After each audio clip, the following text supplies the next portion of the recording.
Hello everyone, कैसे हैं आप सब। स्वागत है आपका हमारी एक और नई यूट्यूब वीडियो में। आज के इस वीडियो में हम डिस्कस करेंगे क्लास 8 साइंस का chapter number 5 that is coal and petroleum. तो चलो स्टार्ट करते हैं।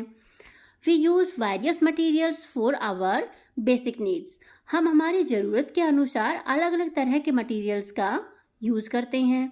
Some of them are found in nature. कुछ तो हमें कहाँ से मिलते हैं? प्रकृति से मिल जाते हैं, नेचर से हमें मिल जाते हैं। And some have been made by human efforts. और कुछ सब्सटेंसेस को, कुछ मटेरियल्स को हम ह्यूमंस अपने एफर्ट्स के द्वारा, अपने प्रयासों के द्वारा हम उनको बनाते हैं। अब हमें एक एक्टिविटी दी गई है 5.1। इसमें हमें एक लिस्ट क्रिएट करनी है, एक हमें लिस्ट प्रिपेयर करनी है नेचुरल मटेरियल्स की और मैन मेड मटेरियल्स की। आप कमेंट बॉक्स में भी बता सकते हैं कि कौन कौन से हमारे नेचुरल होंगे और कौन कौन से हमारे मैन मेड होंगे। अब नेचुरल हमारे कौन कौन से होंगे? Does this list include air, water, soil and minerals. अब क्या आप लिस्ट में इंक्लूड करेंगे हवा को, पानी को, मिट्टी को और मिनरल्स को? Since all these are obtain from nature. अब आपको इससे क्या पता चला कि ये सभी हमें कहाँ से मिलते हैं? नेचर से। They are called natural resources. अब जो चीज़ हमें नेचर से मिलेगी उसको हम क्या बोलेंगे? Natural resources. और जो चीज़ हम ह्यूमंस खुद से बनाएंगे उसको हम क्या बोलेंगे? Man made. अब भुजो के दिमाग में क्वेश्चन आया, can we use all our natural resources forever. क्या हमारे जितने भी नेचुरल रिसोर्सेज हैं उनको हम हमेशा के लिए यूज़ कर सकते हैं? Can air, water and soil be exhausted by human activities. अब एग्जॉस्टेड का आप मतलब समझे, जो चीज़ ख़त्म हो जाएगी उसको हम बोलेंगे एग्जॉस्टेड। अब जो हमारी हवा है, पानी है, मिट्टी है, क्या इसको हम ख़त्म कर देंगे अपनी एक्टिविटीज़ से? आप इसके बारे में क्लास 7th में भी स्टडी कर चुके हैं, पानी के बारे में। अब हमसे क्वेश्चन किया गया है, is water A limitless resource. अब आपसे क्यों क्वेश्चन किया गया है? आपसे क्वेश्चन इसलिए किया गया है बिकॉज आपने 7th क्लास में पढ़ लिया है पानी के बारे में। अब नहीं भाई, इसका आंसर होगा हमारा no. Water is not a limitless resource. Water हमारा क्या है? जो हमारा ड्रिंकिंग वाटर है वो लिमिटेड अमाउंट में प्रेजेंट है।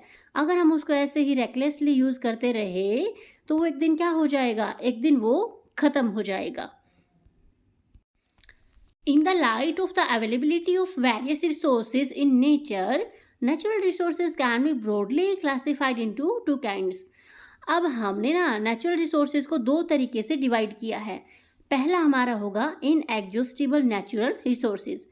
इट मीन्स इनएग्जॉस्टिबल का क्या मतलब होगा? ऐसे प्राकृतिक संसाधन, ऐसे नेचुरल रिसोर्सेज जो ख़त्म नहीं होंगे। और एग्जॉस्टिबल का यहाँ पे मीनिंग होगा जो ख़त्म हो जाएंगे। चैप्टर में इन वर्ड्स का बार बार से यूज होगा तो आप इनको अभी के लिए याद कर लें। These resources are present in unlimited quantity in nature and are not likely to be exhausted by human activities. अब ऐसे ये सब्सटेंसेस होंगे जिनको हम कितना भी यूज़ करें ये अनलिमिटेड होंगे, ये कभी ख़त्म नहीं हो सकते हमारी एक्टिविटीज़ से। इसके हमारे एग्जाम्पल होंगे सनलाइट एंड एयर। हमारी सनलाइट और एयर चाहे हम इनको कितना यूज़ करें ये कभी भी ख़त्म नहीं होंगी। दूसरा जो होगा हमारा वो होगा exhaustible natural resources. Exhaustible means कि वो ख़त्म हो जाएंगे। The amount of these resources in nature is limited. अब इनका जो अमाउंट है ना नेचर में वो लिमिटेड है, जैसा कि हमारा ड्रिंकिंग वाटर का भी अमाउंट क्या है? लिमिटेड है। They can be exhausted by human activities. अगर आप इनको ऐसे ही यूज़ करते गए रैकलेसली तो ये एक दिन ख़त्म हो जाएंगी।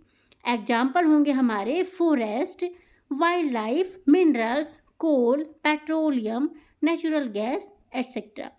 और जो हमारा चैप्टर है वो भी किसके बारे में है? कोल एंड पेट्रोलियम के बारे में। पूरे चैप्टर में हम कोल और पेट्रोलियम का ही आगे डिस्कस करने वाले हैं, पढ़ने वाले हैं। अब एक एक्टिविटी दी गई है 5.1। इसमें भी चीज़ों को दो तरीके से कैटेगराइज किया गया है, एक होंगे एग्जॉस्टिबल, एक होंगे इनएग्जॉस्टिबल। अब इस एक्टिविटी को आप खुद से भी क्या कर सकते हैं? रीड कर सकते हैं। अब एक्टिविटी के ही कुछ पॉइंट्स को नीचे बताया गया है Assume that the intervals in the container present in the total availability of exhaustible natural resources. अब ये बताया गया है कि उस कंटेनर में क्या था भाई, एग्जॉस्टिबल नेचुरल रिसोर्सेज थे हमारे जो खत्म हो जाएंगे, जैसे कि कोल, पेट्रोलियम और नेचुरल गैस. ईच ग्रुप में have a different consumption pattern. अब हर एक ग्रुप का क्या होगा, अलग अलग कंजप्शन पैटर्न होगा. हमारा जो यूज करने का तरीका होगा उनको, वो क्या होगा, अलग अलग होगा. Are the earlier generation of any group too greedy. अब इसमें हमसे पूछा गया है कि जो हमारी आने वाली जो जनरेशन है ना, वो क्या है भाई, टू ग्रीडी है. मतलब क्या है, काफ़ी लालची है. और जो पहले की हमारी जनरेशन थी वो क्या नहीं थी, लालची नहीं थी. वो चीज़ों को क्या करती थी, वो उनको अपना हिसाब से, अपने मतलब जितनी उनको ज़रूरत होती थी ना, उसी के अकॉर्डिंग वो उसको यूज़ करते थे. तो यही पूरा इस पैराग्राफ में बताया गया है. In this chapter we will learn about some exhaustible natural resources. जैसा कि हमारे चैप्टर का नाम है ना, कोल एंड पेट्रोलियम, तो हम वही चीज़ें पढ़ेंगे इस चैप्टर में जो क्या होंगी, एग्जॉस्टिबल होंगी, मतलब जो ख़त्म हो जाएंगी. एंड नेचुरल गैस के बारे में भी हम इसमें डिस्कस करेंगे. these were formed from the dead remains of living organisms. अब डेड रिमेन्स को हमने क्या बोला है, फॉसिल बोला है. और इससे जो हमें मिलेगा फ्यूल, उसको हम क्या बोलेंगे, फॉसिल फ्यूल. बिकॉज हमें ये कहाँ से मिला है, डेड रिमेन्स से हमें ये मिला है, इसीलिए हमने इसका क्या नाम रखा है, फॉसिल फ्यूल हमने इसको बोला है. नेक्स्ट हमारा इसमें बताया गया है कोल के बारे में. कोल तो आप सबने देखा ही होगा. कोल क्या होता है, ब्लैक कलर का हार्ड सा क्या होता है, एक स्टोन होता है, पत्थर होता है. यू मे हैव सीन कोल और हियर्ड अबाउट इट. आपने देखा होगा या इसके बारे में कभी ना कभी सुना होगा. It is as hard as stone and it is black in colour. ये ब्लैक कलर का होता है, काले रंग का होता है और काफ़ी हार्ड होता है. Coal is one of the fuels use to cook food. अब आप कोयले का जो यूज़ है वो कहाँ पे करेंगे, खाना बनाने के लिए. जहाँ हमें लार्ज अमाउंट में खाना बनाना पड़ता है ना, भट्टी वगैरह में, वहाँ हम यूज़ करते हैं कोयले का. और रेलवे भी इसका काफ़ी यूज़ करती थी पहले के टाइम में. रेलवे इंजन में इसको यूज़ किया जाता था to produce steam to run the engine. अब भाप बनाने के लिए हमारा किसका यूज होता था, कोयले का यूज होता था. It is also use in thermal power plants. अब जो थर्मल पावर प्लांट्स में ना इलेक्ट्रिसिटी बनाने के लिए इसका यूज होता है, वो अभी भी हो रहा है. जो हमारी बिजली है ना, वो इसी से बन रही है, कोयले से. और कोयला क्या है, लिमिटेड है हमारा. Coal is also use as a fuel in various industries. अब अलग अलग प्रकार की जो हमारी इंडस्ट्रीज़ है ना, उसमें भी क्या होता है, ये यूज़ हो रहा है. अब आपको एक स्टोरी बताई गई है कोल के बारे में कि कोयला हमारा कैसे, क्या, कहाँ से हमें मिला है. अब इसमें बताया गया है कि 300 million years ago the earth had dense forest. अब बताया गया है कि पृथ्वी पे क्या थे, बहुत घने जंगल थे. और क्या था, लो लाइंग वेटलैंड एरियाज था. इट मीन्स वेटलैंड एरिया हम किसको बोलेंगे, जहाँ पे क्या हो, बहुत ज़्यादा अमाउंट में पानी हो, जैसे हमारा लेक हो, ओशियन हो, उनको हम क्या बोलेंगे, वेटलैंड एरियाज. उसकी गहराई कम से कम क्या हो, 100 फीट तो आई थिंक हो. Due to natural process like, अब क्या हुआ उसके बाद ना, क्या होता है, आपने समझा कि 300 मिलियन ईयर्स अगो क्या था, पृथ्वी पे बहुत सारे डेंस फॉरेस्ट थे, घने जंगल थे और वेटलैंड एरियाज थे. फिर कुछ ऐसी नेचुरल प्रोसेस हुई जैसे कि फ्लडिंग, बाढ़ का आना. These forest got buried under the soil. अभी मिट्टी के अंदर क्या हो गए, बाढ़ की वजह से दब गए और इनके ऊपर क्या होती गई, जो मिट्टी है वो डिपॉजिट होती गई. देवर कंप्रेस्ड, और क्या होते गए, ये कंप्रेस्ड होते गए, दबते गए. The temperature also rose. अब जो टेम्परेचर है वो तो बढ़ेगा. And they sank deeper and deeper. नीचे नीचे ये क्या जाते गए. और फिर प्रेशर भी हमारा बढ़ा एंड टेम्परेचर भी क्या हो गया, काफ़ी राइज हो गया. Dead plants got slowly converted to coal. तो ये थी हमारी पूरी स्टोरी. अब जो डेड प्लांट्स थे ना, वो किस में कन्वर्ट हो गए, कुछ पर्टिकुलर सिचुएशंस के हिसाब से. फ्लड आई, टेम्परेचर बढ़ा, प्रेशर बढ़ा, नीचे नीचे वो जाते गए और फिर वो क्या हो गए, कोल में कन्वर्ट हमारे हो गए. तो ये हमारा ये पूरी जो कोल की स्टोरी है वो बताई गई है. As coal contains mainly carbon. अब इसमें बताया गया है कि जो कोयले में मेनली क्या प्रेजेंट होगा, कार्बन प्रेजेंट होगा। The slow process of conversion of dead vegetation into coal is called carbonisation. अब यही बताया गया है कि जो धीरे धीरे जो प्रोसेस है ना, स्लो प्रोसेस है कन्वर्ट होने की डेड वेजिटेशन की कोयले में, उसी को हमने क्या बोला है, कार्बोनाइजेशन। 1 नंबर में ये आपके आ सकती है ये डेफिनेशन, आप इसको याद कर लेंगे। Since it was formed from the remains of vegetation, coal is also called a fossil fuel. हमने कोयले को क्या बोला है भाई, फॉसिल फ्यूल भी बोला है, बिकॉज ये डेड मटेरियल से ही हमें क्या मिला है, कोयला। एक कोल माइन इन शोन, अब ये फिगर में दिखाई गई है हमारी एक कोल माइन दिखाई गई है, ये आप ऐसे देखें, ये दिखाई गई है आपको coal mine. When heated in air, जब हम कोयले को हवा में क्या करेंगे, हीट करेंगे, coal burns and produce mainly carbon dioxide gas. अब आपको ये भी याद रखना है कि कोयला जल के हमेशा हमें क्या देता है, CO2। कार्बन डाइऑक्साइड का क्या फॉर्मूला होगा, CO2। Coal is processed in industry to get some useful products. अब कोल को ना हम यूज भी कर रहे हैं, कोल हमें मिला डेड मटेरियल से हमें मिला, बट अब कोल के ना बहुत सारे हमारे यूजेस हैं। कोल को हम अलग अलग इंडस्ट्री में यूज कर रहे हैं, सच एज कोक, कोल तार एंड कोल गैस।